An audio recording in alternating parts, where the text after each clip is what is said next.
जय श्री चक्रधर। मेरे श्री गुरुवर और सभी संतजनों को मेरा सादर दंडवत प्रणाम और सभी प्रेमी भक्तों को मेरा जय श्री कृष्ण। आइए आप सभी प्रेमी भक्तजन मिलकर मेरे साथ आज की लीला का चिंतन कीजिए। तो आज की हमारी लीला है मार्ग में भारद्वाज पक्षी को वेद। पूर्वार्ध लीला क्रमांक है 546। नाथोबा और बाईसा जैसे ही भिक्षा लेकर वापस आए उसी समय भगवान ने आगे जाने के लिए वहां से प्रस्थान किया। उस कंटीले पेड़ पर भारद्वाज नाम का एक पक्षी बैठा हुआ था। पूर्व जन्म की कड़प के कारण उसे भगवान से वेद प्राप्त हो गया था। वहां भगवान की सुंदर लावण्यमय श्री मूर्ति को अपने नेत्रों से निहार रहा था। जब भगवान वहां से निकल पड़े तो वह पक्षी वहां से उड़कर थोड़ा आगे जाकर बैठ गया और वहां से उनकी ओर देखता रहा। जब भगवान वहां से भी आगे बढ़े तो वह कुछ और आगे जाकर बैठ गया। ऐसा करते वह कुछ दूरी तक भगवान के आगे आगे चलता गया।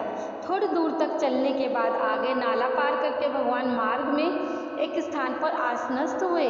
बाईसा ने भगवान के चरणों को धोया। कुल्ला करने के बाद भगवान को पान का बीड़ा खाने को दिया। उसके बाद भगवान ने लखुदेव बा से कहा, हे पुण्य महात्मन, क्या तुम जानते हो कि यह पक्षी किस स्थान का है? तब लखुदेव बा ने कहा, भगवान आप रास्ते में जहाँ बबूल के पेड़ के नीचे बैठे हैं वहाँ ही यह पक्षी पेड़ के ऊपर बैठा था। वहाँ से ही आपके साथ आ रहा है। इस पर भगवान ने कहा, हमें देखकर मनुष्य क्या पशु क्या पक्षी क्या सभी प्राणियों को वेद होता है। हमारी श्रीमूर्ति को जब वे देखते हैं तो हमारे पीछे पीछे ही चल पड़ते हैं। ऐसा क्यों होता है? भगवान के इस प्रश्न को सुनकर लखुदेव बा को तो कुछ नहीं बोले, चुप हो गए। इस पर बाईसा ने कहा, भगवान ऐसा क्यों होता है? तब भगवान ने कहा, माता यह हमारी वेद शक्ति की लीला है, खेल है। फिर भगवान ने उस भारद्वाज पक्षी की ओर अपनी दृष्टि से देखकर कहा, महात्मन अब तुम जाओ। इसके बाद वह पक्षी उड़कर कहीं अन्यत्र चला गया।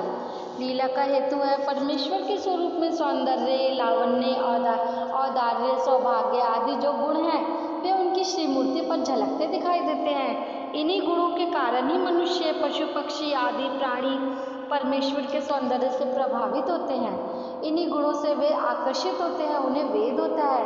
भगवान तो वेदाचार्य हैं, उनसे देवताओं के सुख फल प्राप्त जीवों को, पशु पक्षी त्रियंच आदि को वेद होता है। शास्त्र में वेद के 16 वेद माने गए हैं। उनमें से मुख्य वेद तो प्रेम साधन है। यह लीला वेद की है। अगली हमारी लीला है भाटेपुरी महालक्ष्मी के मंदिर में आसन शारंग घर में रात्रि निवास।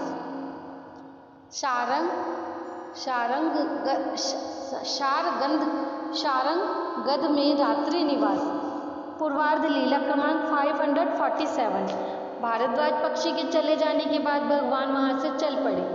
फिर वे भाटेपुरी में पहुंचे। इस गांव के पश्चिम भाग में महालक्ष्मी का मंदिर था। यहाँ भगवान आसन पर विराजमान हुए। यहीं पर दोपहर का पूजा अवसर हुआ। रास्ते में ही आते समय नाथोबा बाईसा भिक्षा लाई थी। उसी भिक्षा के अन्न से भगवान ने भोजन किया। उसके बाद थोड़ी देर आराम करके भगवान पुनः आसन पर विराजमान हुए। फिर शाम के समय भगवान लखुदेव बा के कंधे पर हाथ रखकर गांव में विद्यमान शारंग धर के घर मंदिर में गए। लीला का हेतु है बस्ती स्थान होने के कारण भगवान ने सामान्य रूप से इस स्थान को अपना संबंध प्रदान किया। अगली हमारी लीला है नाथोबा लखुदेव बा को भिक्षा लेने भेजना। पूर्वार्ध लीला क्रमांक 548। भगवान ने लखुदेव बा से कहा, पुण्य महात्मन यह झोली लो।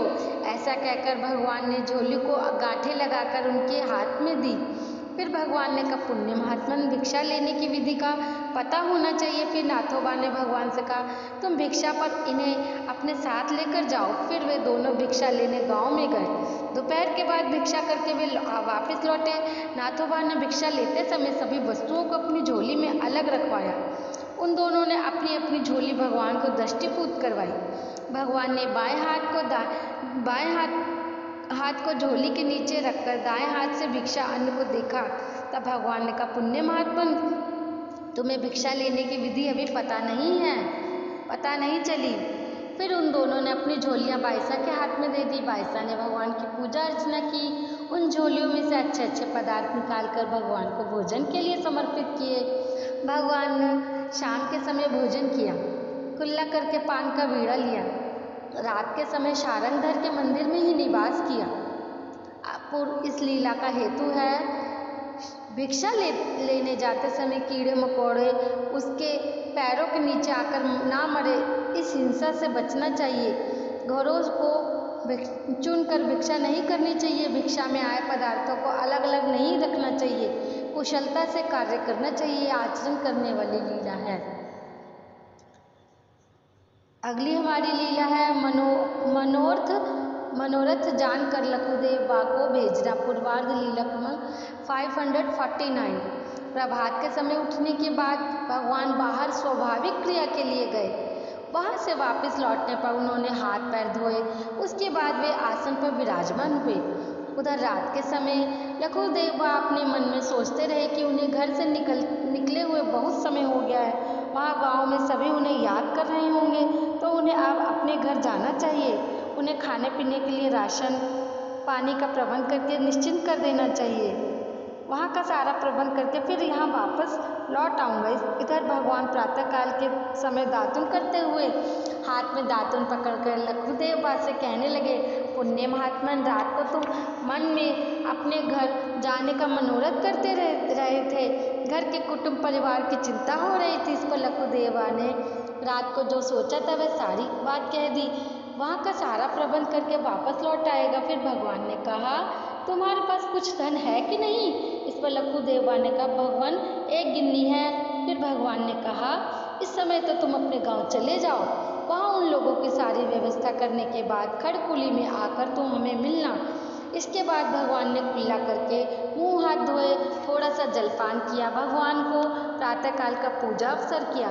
फिर भगवान ने दंडवत डालकर लखुदेव बा ने अपने गांव की ओर प्रस्थान किया। इसके बाद भगवान विहरण के लिए चले गए। आगे लीला का हेतु संबंधियों के स्नेह में कार्य करते करते जीवों ने अनेक सृष्टियां व्यर्थ में गंवा दी। इसी के कारण जीव बहुत दुखी हुए, परमेश्वर धर्म के पुण्य को प्राप्त करने में वंचित हो गए। मेले नगवेले ईश्वर के आनंद की प्राप्ति में दुरांतर हो गया। जीव ने अपनी अधमति के कारण अनेक असंत कार्य किए, इससे उसकी अयोग्यता भी बढ़ती गई। भगवान ने इसी बात को यहाँ दर्शाया है। कितनी अच्छी लीला है। अनंत जन्मों से हम इन संबंधों को ही तो निभाते रहे हैं, इन संबंधों का ही तो भरण पोषण करते रहे हैं, और भगवान से हमारी दूरी होती गई, कितने जन्म हमारे बीत गए। अब इस जन्म में हमें जो ईश्वर का ज्ञान प्राप्त हुआ है, परमेश्वर की प्रसन्नता मिली है, स्थान प्रसाद भिक्षुक वासनिक चारों साधनों का हमें साथ मिला है ईश्वर की कृपा से। हमें ये जन्म नहीं गंवाना है। हमें प्रयास करना है और ईश्वर के बताए आचरण को करना है, जिससे कि हम जन्म मरण के चक्र से अपना उद्धार कर सकें। तो इसी शुभ चिंतन के साथ मैं आप सबसे विदा लेती हूँ। मिलते हैं कल एक नई लीला के साथ। तब तक के लिए आप सभी को मेरा जय श्री कृष्ण, जय श्री चक्रधर। आप सभी प्रेमी भक्तजन इस लीला को अवश्य ध्यान से चिंतन कीजिए। जय श्री चक्रधर।